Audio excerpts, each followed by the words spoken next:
नमस्कार दोस्तों नरेंद्र मोदी और अमित शाह, इन दोनों को यह लगता था कि जिस तरह से 10 सालों से ये देश में सरकार चलाते आ रहे थे, बिना किसी की बात सुने अपनी मनमानी करते हुए, लगा कि 2024 में जीतने के बाद भी ऐसा ही होगा। लेकिन 4 जून के नतीजों में ऐसा नहीं हुआ।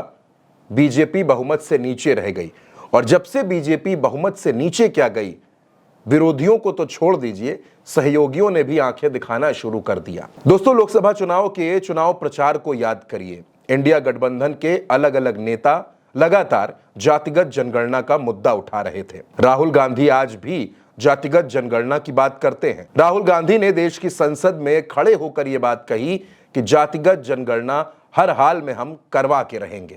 स्पीकर सर, जो भी इस देश में दलितों की, आदिवासियों की, पिछड़ों की बात उठाता है, जो भी उनके लिए लड़ता है, उसको गाली खाना ही पड़ता है।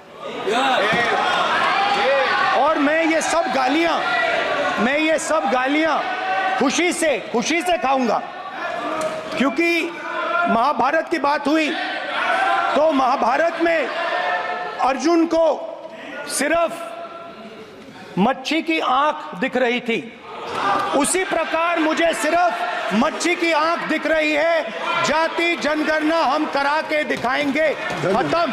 आपको जितनी गाली देनी है आप दीजिए, हम खुशी से लेंगे। धन्यवाद। अब दोस्तों, ये बात तो राहुल गांधी की हो गई, लेकिन नरेंद्र मोदी और अमित शाह के लिए राहुल गांधी से ज्यादा बड़ी टेंशन है उनके अपने सहयोगी, उनके वो सहयोगी जिनके सहारे नरेंद्र मोदी प्रधानमंत्री हैं, और वो सहयोगी जिनके सहारे कई राज्यों में उनकी सरकारें चल रही हैं। दबी जुबान से कई सहयोगी जातिगत जनगणना की वकालत कर चुके हैं, चाहे वो उत्तर प्रदेश में ओम प्रकाश राजभर हों या संजय निषाद हों। लेकिन पहली बार दोस्तों, ये सहयोगी खुलकर जातिगत जनगणना की वकालत कर रहे हैं। नरेंद्र मोदी की सरकार में मंत्री चिराग पासवान ने जातिगत जनगणना कराए जाने की मांग कर दी है। उनका कहना है कि जातिगत जनगणना होनी चाहिए। उधर चिराग पासवान सुप्रीम कोर्ट के कोटा विद इन कोटा फैसले पर भी सवाल खड़े कर रहे हैं। जीतन राम मांझी उस फैसले के पक्ष में है, लेकिन चिराग पासवान फैसले का विरोध कर रहे हैं। यानी एक फैसले को लेकर एनडीए के 2 सहयोगी आपस में आमने सामने हैं, तो चिराग पासवान उधर नरेंद्र मोदी की सरकार से ये चाहते भी हैं कि देश में जातिगत जनगणना होनी चाहिए। अब लेकिन दोस्तों, सिर्फ चिराग पासवान ऐसी मांग कर रहे हैं ऐसा नहीं है। 2014 से नरेंद्र मोदी की सरकार में मंत्री उत्तर प्रदेश की नेता अनुप्रिया पटेल भी जातिगत जनगणना की वकालत कर रही हैं।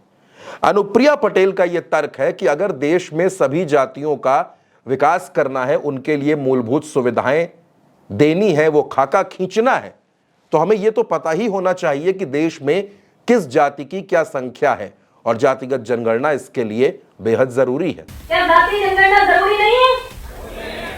हमारे देश की सामाजिक संरचना का आधार विभिन्न जातियां और देश में हजारों वर्षों से है। क्या हमें उनकी सही संख्या, सही गिनती नहीं मालूम होनी चाहिए? और ये केवल जातीय जनगणना से ही संभव है। किसी भी दबे कुचले हाशिए पर पड़े हुए जाति समूह को यदि अधिकार, सम्मान, भागीदारी सुनिश्चित करनी है तो उसकी संख्या का अधिकृत आंकड़ा होना ही चाहिए।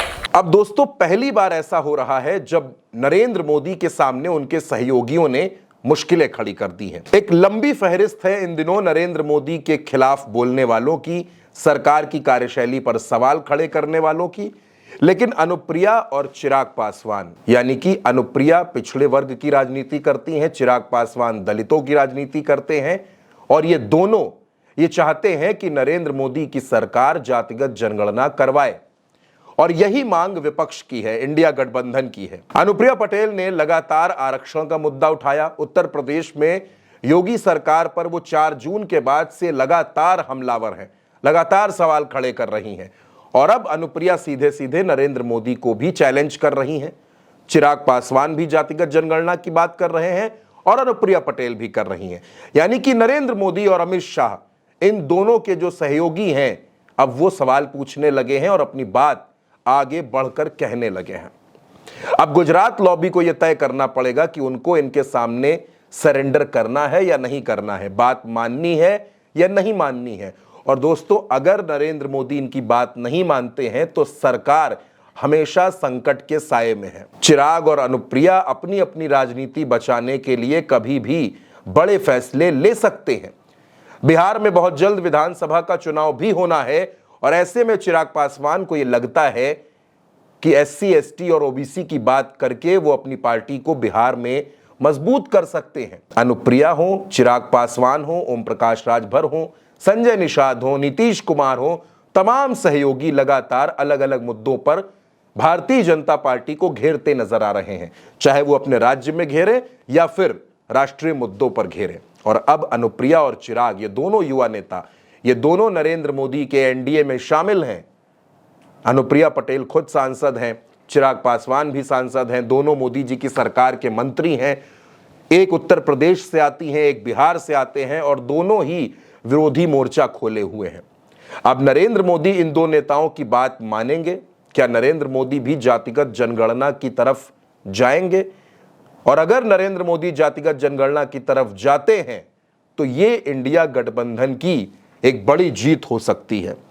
लेकिन मोदी जी के सामने मुश्किल यह है कि वो राहुल गांधी के सामने झुकना नहीं चाहते और दूसरी तरफ उनके सहयोगी हैं, वो ये चाहते हैं कि जातिगत जनगणना हर हाल में होनी चाहिए।